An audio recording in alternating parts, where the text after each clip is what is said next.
Hi, everyone. My name is Emmy Amarati, and I'm Assistant Director of our ACU Online Writing Center. And I'm here today with our multilingual writing specialist, Miss Sarah Tabawada. Hi, Sarah. Howdy, everybody. Howdy, Sarah. The topic of this webinar is speculative writing in APA format, APA style, excuse me.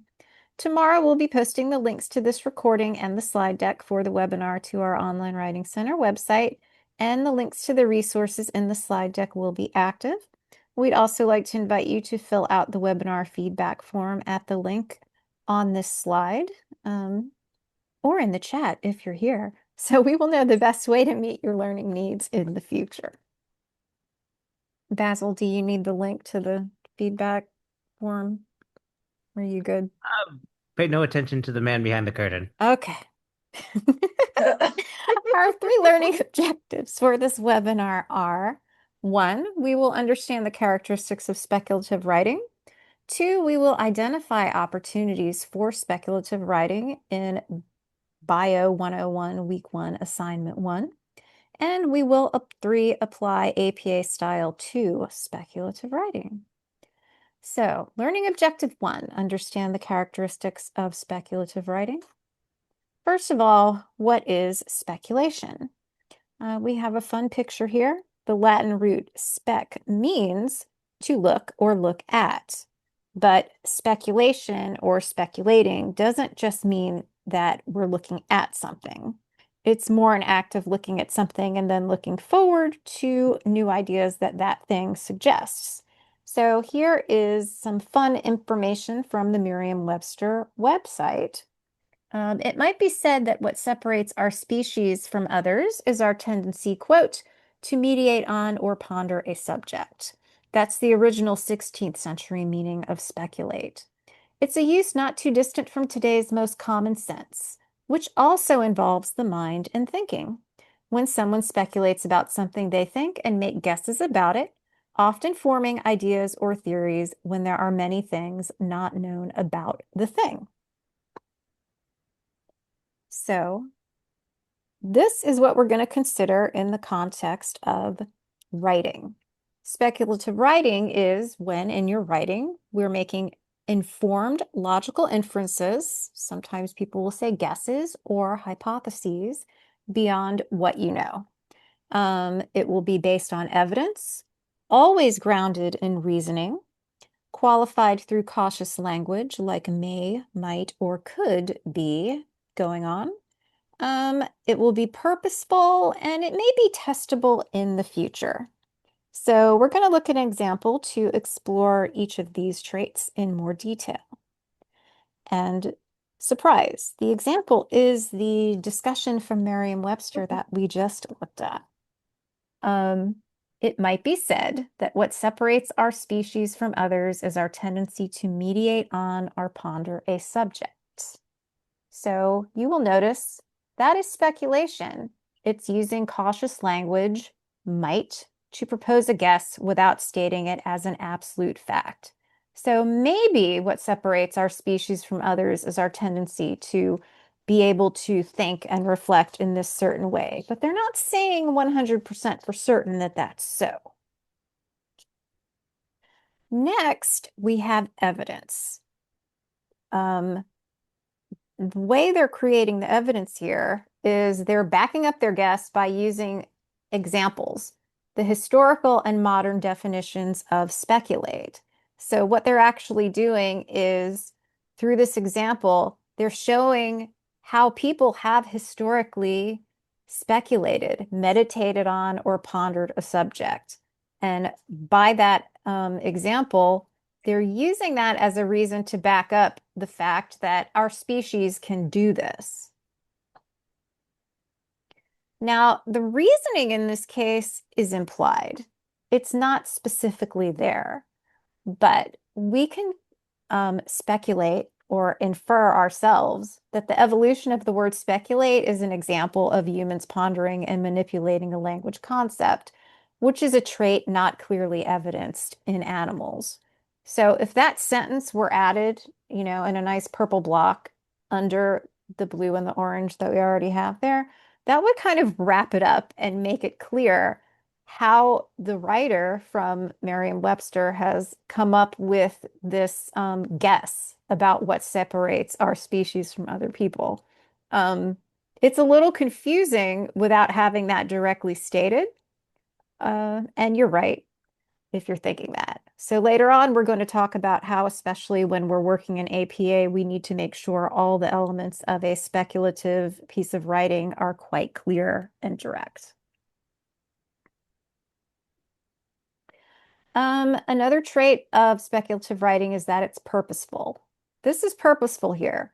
It's a dictionary, so they're trying not to just define a word here. They're using the definition to speculate on this larger philosophical question of what makes us human. How does language and the way that it evolves create unique characteristics of the human species?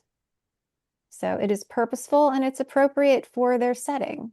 Somebody else might use a different example or explanation for why meditating or pondering a subject is what makes us different. But hey, this is a dictionary. It's quite important to show this basis in the thing that they know, the things that they're experts in, and that's the evolution of the words.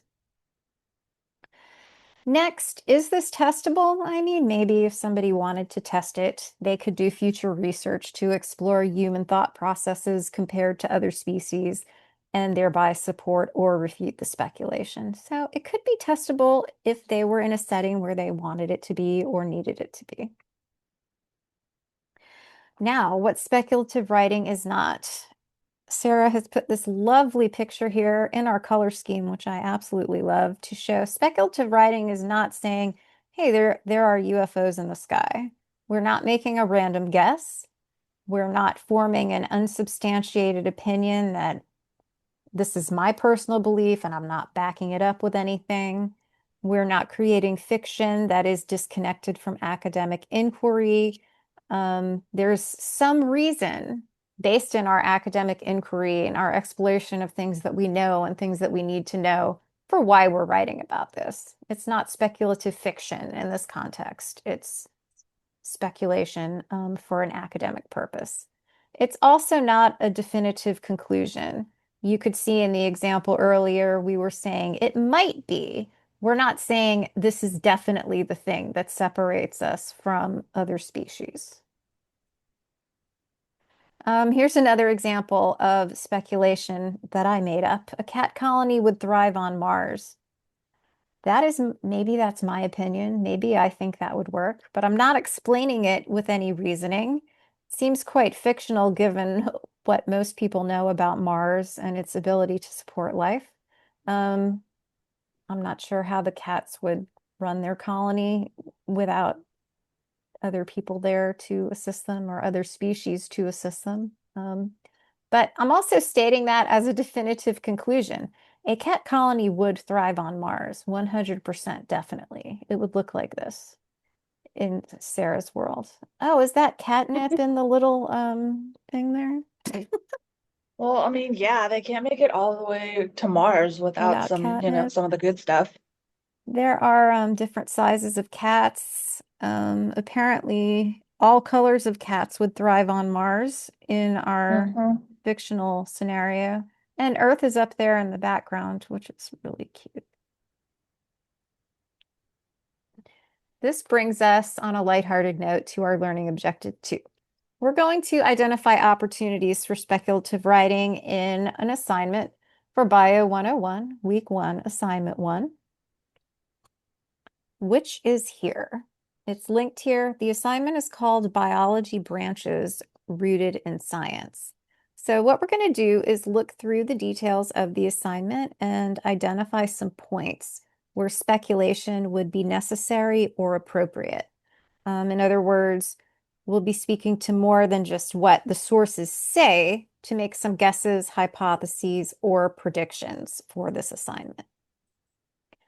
Okay, the assignment preamble. Exploring different branches of biology, this assignment will solidify your understanding of the purpose of science, its methodology, and its limitations. So let's see how speculation fits in. We're going to explore different branches of biology in a slide presentation of 8 to 10 slides.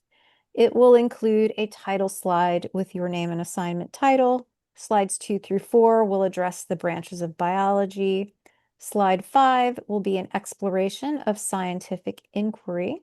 Slides 6 through 7 will be applying the scientific method to a non-biology issue, and slide 8 will be the references slide. So we're going to go through each slide and its details and see where speculation fits in. Slides 2 through 4. So for the branches of biology, you're supposed to use the book or the video called The Map of Biology, then choose any 3 branches of biology, for instance, immunology, anatomy, etc., that you found interesting. And for each of the 3 branches, you need to describe the knowledge the branch is seeking or any problems it is trying to solve, speculate how advancements in the field of study would impact the world, and give an example of a question related to the field that cannot be answered by science. So the first point here is very straightforward. There's no speculation involved. You're going to go into your sources and find specific points about the type of knowledge or problems that are addressed by the field of biology. The second is obviously going to be referring to speculating because, ta-da, the word speculate is in there. You need to speculate how advancements in the field of study would impact the world. So how is that speculating? Or how is that going to work? You're already looking at what the field is already doing and the problems it's trying to solve. So think about if they actually manage to progress in different ways in this area of research that they're going through, how could that eventually in the future impact the world? This could be hopefully a positive thing, but you could also speculate in a negative way if that is what the examples and the reasoning led you to determine. The third one says, give an example of a question related to the field that cannot be answered by science. So this might be something that you come across in your reading. Hey, we cannot answer this question using the field of anatomy. Or this might be another area where you speculate and you are guessing that this field could not answer that question based on what you know. Somebody who knows different things might be able to reason and speculate that it could answer the question, but you would need to give that example and explain why you thought it could not be answered by the field, of course. So next we have slide 5, exploration of scientific inquiry. Watch parts of the video lecture about Nick Lane, Origin of the Eukaryotic Cell, and answer the questions. They give you a very specific list of questions to answer, like what branch of biology is Nick Lane considered an expert in? That's going to be right in the video. What questions drive his scientific inquiry, or what is the unknown he is trying to know? That's also right in the video. And then it says in the section starting at 16 minutes, the author puts forth a hypothesis, but he doesn't use the word hypothesis. So they want you to give your best guess as to what his hypothesis is. The only wrong answer is an unsupported answer. So make sure you give a reason for your best guess. This is really importantly stated because it doesn't just apply to this video or this question or this assignment. It applies to speculation in general. If you can support a point of speculation with valid resources and reasoning, you can convince the audience that it is so, in which case it can't really be wrong. So again, the only wrong answer is an unsupported answer, so give a reason for your guess or a reason to support your speculation. List one observation that you think supports his hypothesis. That's actually in the video too. And an example of an observation that would falsify his hypothesis, that's also in the video. So you're not really going to be speculating there. For slides 6 through 7, you will be applying scientific method to a non-biology issue. Think of a non-biology related issue in your personal life, current social issue, or your future career. Briefly describe the issue, which is a real concrete thing you're describing. You're not really speculating in that case. List each step of the scientific method and explain how it applies to the issue. That's going to be some analysis and critical thinking involved there, but it's all going to be based in what you know already. But then they want you to give an example of how you would test the hypothesis, because part of the scientific method is creating a hypothesis. And you may remember earlier that hypothesis was the synonym we had on the slide when we were talking about speculation as inferences, guesses, or hypotheses. Here, of course, we are talking about a scientific hypothesis or prediction, but that's still a form of speculation. So as part of the scientific method, we use what we already know to make a guess, and then we test that guess to see if it's correct. And if it's not, we will speculate again based on the new information and make a new guess, which is what makes this assignment so perfect to discuss in terms of speculative writing. This doesn't really have any speculation on it. It's just about your references, because references are not speculative, but they are the fodder that you will use to prove that your reasoning is grounded in valid information and therefore validate your speculations. So you need to make sure that you use at least 2 references. They give you information on citing your sources. Note that for this assignment, they don't actually require you to follow APA format in your citations and your references, but if you want to use a very clear method, we encourage you to use APA, especially because you'll be using that more than likely in your other classes going forward. And then they give you some pointers for how to create your presentation with resources, which we have linked here, and they're also linked in your assignment description. And this is the scoring rubric, which is pretty detailed. You have 110 points total for the assignment. It's split up into roughly thirds of one addressing the branches of biology, 1/3. The other third, scientific inquiry. The next third, applying scientific method to a non-biology issue. Oh, and there's a little bit left over. I guess it's not thirds. I can't do all those numbers, the math in my head right now. These are the It's okay. criteria. That's why we Thank work you. at the writing center. Exactly. I have tutored math at the Writing Center before, interestingly enough. Hmm. Learning objective 3, apply APA style to speculative writing. So these are some basic tenets of APA style in general, not directly related to speculative writing. In APA style, we want to use clear, specific language. We want to make explicit connections so that we know how all those dots connect together to get from point A to point B to point C. And we want to always include our citations and references so other people know where we've gotten our information, and also just to add credibility to your work, what you're saying. So how does this relate to speculative writing? Using clear, specific language is important because it helps you differentiate your speculation from the facts that you're drawing from.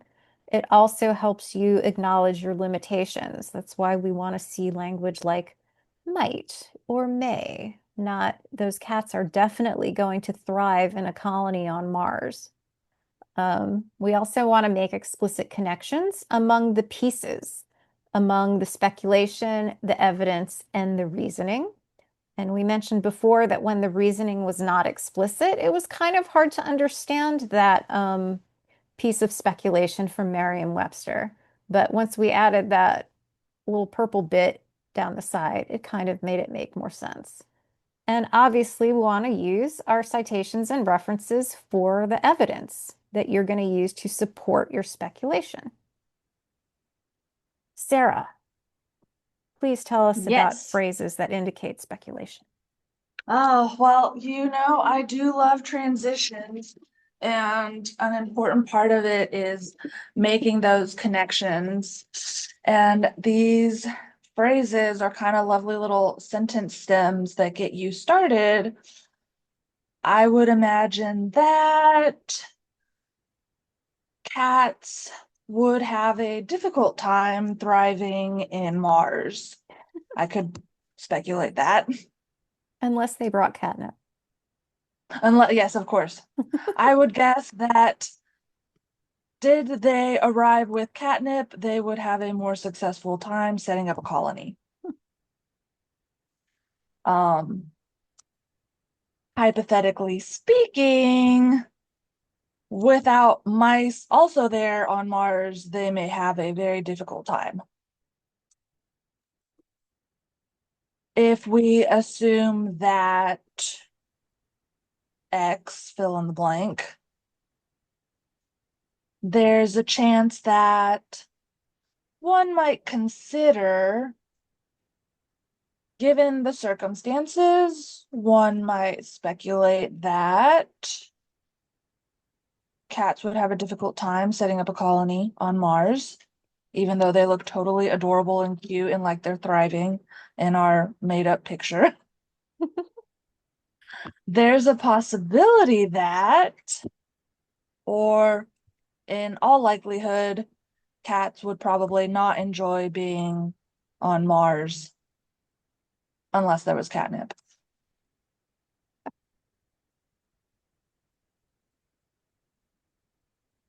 And here's some more phrases that indicate speculation. Considering the evidence, it could be inferred that, or based on the information available, it seems plausible that, it is reasonable to assume, or it seems likely that, or it could be argued that, it is reasonable to assume, it could be that cats are simply not meant to leave Earth. But we can also turn our statement into a question and say, could it be that with the proper amount of catnip, cats can thrive on Mars? You would have to have some So, examples and reasoning to mhm. ground that speculation. Yep. And a great resource to help with these sentence stems and help you make your connections is the academic phrase bank, which gives us some examples of being cautious when giving explanations, which is exactly what we're doing in this assignment. And a lot of the examples, they're using may or could or probable. It may be, or it is likely, or it could be. They also provide devices that distance the author from a proposition. So instead of saying, I believe, you could say, it is thought that cats would not do so well on Mars. And that kind of separates you from what is being proposed, even though you're the one proposing it. That's right. You can And we do have blame it on the other link people. there. Yeah. Yeah, exactly. Point the finger in another direction. Smith said If it, it not fails, me. you're safe. That's right.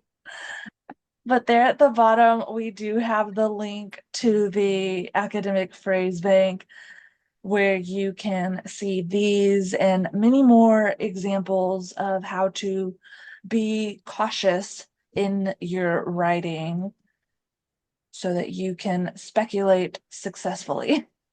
Excellent. Thank you, Sarah. Mhm. Okay, here's an example that uses clear, specific language, including one of Sarah's phrases. There is a possibility that anatomy researchers may one day be able to 3D print fully functional organs, such as complete hearts or kidneys for transplant. Zhang et al. Noted that scientists have already constructed biomimetic versions of organs, like the heart, liver, and lung. However, most remain thin tissues or partial units due to challenges in replicating vascular networks and supplying sufficient cells. If scientists overcome these limitations to reach full organ viability, 3D printing could significantly reduce transplant wait times and save lives. And we have a reference for Zhang and their colleagues at the bottom of the screen. So this language is quite clear and specific in that, hey, I'm making this guess and this is why I think it, but I'm not 100% sure. We're quite specific that we don't really know. There is a possibility. They may one day be able to do this. If scientists overcome these limitations, this could happen. Another way that we're using clear specific language here is we are clearly differentiating what is this writer's prediction with what are the facts or information from the other literature that is already established. So Zhang et al. Has noted that historically they've already done these things. But we definitely know what is the speculation and what is the fact that already exists. Making explicit connections is also done here. We can clearly see that the speculation is this first sentence. There is a possibility that anatomy researchers may one day be able to 3D print functional organs. The evidence is from Zhang et al. And then the reasoning is this purple block at the bottom, which we have added to make sure people can understand how the audience can understand how the speculation and the evidence work together to support the guess that the writer has made. So we have if scientists overcome these limitations to reach full organ viability. That's a nice transitional phrase that refers back to the previous points and kind of helps tie all of these ideas together. And of course, we do have APA citation and a reference here. We have Zhang et al., which is in APA's author date format. You can name the author in your sentence and then put the year after their name in parentheses. I could also have written this example to say that scientists have already constructed biomimetic versions of organs, etc. And then I could have put Zhang et al., comma, 2024 in parentheses at the end of that sentence. And that would have also followed APA guidelines and shown my audience or my reader that this was where this information came from. And remember that when you cite your sources, it adds credibility because you're taking information from, in this case, quite a scholarly source. This is from a peer-reviewed journal to back up your idea. And the reference, of course, is at the bottom. This is how we would format the reference for a journal article in APA format. First, we have the author's names, last name, comma, first and middle initial if they had a middle initial. They didn't show the middle initials in this article, so we only have first initials. We have all the authors' names listed up to 20 authors, separated with commas, including a comma before this and symbol for the last author. We follow the author list with a period. Then in parentheses, we put the year for the journal, also followed by a period. We have the title of the article, Recent Progress of 3D Printed Vascularized Tissues and Organs. The title of the article here is what we call sentence case. That means that we capitalize the first word of the article's title, the first word of the subtitle, and if there were any proper nouns, they would be capitalized too. So in this case, we only have a title. We don't have any proper nouns, so the only thing capitalized is the R. You can also think of it like if this were a sentence, what words would I be capitalizing in it? Only the first word in this case. After that, we've got the title of the journal. Smart materials in medicine. That is in italics and it's in traditional title case. That means all the major words of 4 or more letters are capitalized. So smart materials is capitalized, medicine is capitalized, but in is a tiny word. It's not 4 letters, so it's in lowercase. After a comma, we put the volume number, which is also italicized. Then we put the issue number. Here we have a 2 in parentheses. That's not italicized. Then we put a comma and the page range. And then at the end, we've got the DOI, which is the digital object identifier, starting with https://doi.org. If this did not have a DOI, we might try to find a publicly accessible URL for the article, then we could put that. And if neither of those existed, we could just leave that whole HTTPS thing. That part would be blank. So today we have gone through several explanations and examples to understand the characteristics of speculative academic writing, identify opportunities for speculative writing in BIOO 101 Week 1 Assignment 1, Biology Branches Rooted in Science, and 3, we applied APA style to speculative writing, including lots of awesome phrases from Sarah and the Academic Phrase Bank. This is just our references list for the definition, well, not the definition, but the discussion of speculate from Merriam-Webster. There is a full listing for the University of Manchester Being Cautious page of the Academic Phrase Bank. And there's Zhang et al. Again. Before we wrap up, let me tell you a little bit more about our ACU Online Writing Center. You can check out the Online Writing Center group in my ACU at this top link, which is super fun. Sometimes Sarah posts some motivational stuff. I post stuff about our tutors. We spotlight them on occasion, or we share fun knowledge that we want to share with you. And our director, Julie, also posts important information about the upcoming term and just the services that we provide. And you guys can talk to one another there too. So it's really great to build our community in that setting. In the second link, you can watch this video for the steps to make an appointment and submit your paper to the Online Writing Center. We work with you at any stage of your writing. And Sarah, would you like to tell them about that and our 2 different types of appointments? Of course. So we have an email asynchronous appointment where you upload your paper, and you don't have to do that when you schedule the appointment because you can schedule appointments up to 2 weeks ahead. So if you know when your assignment is due, you can go ahead and schedule with a tutor a little before then, and your appointment kind of serves as like a placeholder. That's your time, and as long as you upload your document before the time of your appointment, which all the times are in Central Time, which if you're already in Central Time, makes it easy peasy. If you're not in Central Time, that is something to consider because you'll either have to be subtracting or adding to get the time right.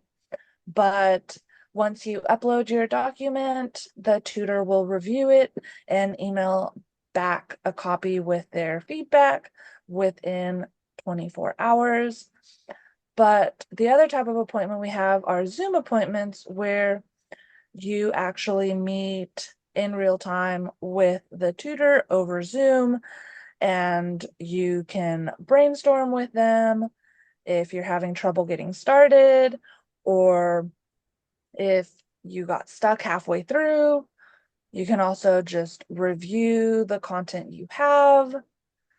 And again, for Zoom appointments, if you're brainstorming because you're like, here's the assignment, but I have no clue how to get started, then you don't have to upload a document, obviously, if you don't have one started yet, and you can just leave the tutor a comment in the form saying, this appointment is for brainstorming so that we know not to be looking for a document. Those are two types of appointments. Students do have up to 2 appointments they can make a week. And so that's really nice. You can use them for multiple classes or for the same assignment, having it reviewed in different stages. And of course, we have our Online Writing Center website that has a whole bunch of resources. You can view previous webinars. We have an awesome blog with, I think some of the recent content is AI centered. But there's different blogs on a whole bunch of different topics. There's our YouTube channel, which is pretty awesome. What am I missing? We have a link to that later. Oh, okay. You can find, what else we have on our website? Information about all our wonderful tutors is there. And Sarah, my goodness, you should know you created all those cool multilingual the Oh, yeah. setup of the There's cool those. multilingual resources that Sarah has compiled for you. Our undergraduate specialist, Ingrid Bradley, has done an undergraduate toolkit where we have that there. So just all kinds of wonderful things. Yeah. And this Although I think bottom my link, favorite is our templates. yes, I agree. I think we have a link to the template in a minute. So let's see. Okay. You can also fill out the feedback form if you click on this bottom link too. Our online Writing Center submission process is pretty straightforward. You go to the Writing Center website and schedule an appointment up to 2 weeks in advance, as Sarah said. And Sarah always makes a great point when she says that you can use that as a way to keep yourself on target, accountable. If I know I have this appointment in 2 weeks, maybe I'm more likely to start working on this enormous assignment that I have due before then. It gives Yeah. a goal far off, not so far off. Pre-deadline. Yes, pre-deadline, that's a good word. And then second, you upload your file. We have this in 2 different steps because you don't have to do these things at the same time. You can schedule the appointment 2 weeks advance and then upload your file, 10 minutes before your appointment. And that's fine. Or if you don't want to have an upload because you're going to brainstorm with Sarah or me in a Zoom session, you don't have to do number 2. Just show up. And if you upload a document to your appointment and then you actually make revisions to it, you can upload the most recent version and just title it, "This is the most recent version." Or use this one. That's Yeah, use this one. That's a fun title that I often see. Use this one. Use this one. Ignore the other one. Here's our resources list, Sarah. We've got a link to the ACU library, which is very important to have when you're looking for sources to back up comments to supplement your course resources. There's our APA template link that Sarah was talking about a few minutes ago. If you need more assistance with APA, we have a link to our APA self-paced course, which is super fun and interactive and clicky. It's not that you're just reading a bunch of stuff. You get to click and answer fun questions, and the screen's dynamic and it moves around. So it's fun. And there's our YouTube playlist, Sarah, where we have our most popular webinars posted. Here's the page with information on how you can contact us. You can reach out to our central email address at onlinewritingcenter@acu.edu. All of our tutors are attached to that email account, connected to it. So if you have a quick question about our procedures or about APA format, or hey, can you check this one sentence for me? That would be a great way to reach out if what you need assistance with doesn't require a 60-minute Writing Center appointment. If it does, you can schedule an appointment at the second link. You can visit our website at the third link. And again, you can fill out our feedback form at the bottom link. We really want you to fill that out, which is why we've got the link in here 3 times. We want to know your thoughts. We want to know your thoughts. Other webinars are available on our website or our YouTube channel. We invite you to upcoming open office hours with Sarah and Emmy. On Sunday, the 13th of July, we will be doing our multilingual writing feedback open office hours. And then on the 22nd of July, which is a Tuesday, we'll have an hour of drop-in writing feedback in general. That's when you guys can come and ask any questions that you may have about what you are working on or maybe getting ready to work on, or are thinking about maybe you want to work on it. Or you can just come and say hi. We don't mind that either. Yeah, we like that. Yes, we can talk about cats on Mars. And with that, we have reached the end of our rather lighthearted webinar on speculative writing in Speculating. APA style. Thank you guys so much for learning with us today, and we look forward to working with you at the Online Writing Center. Bye.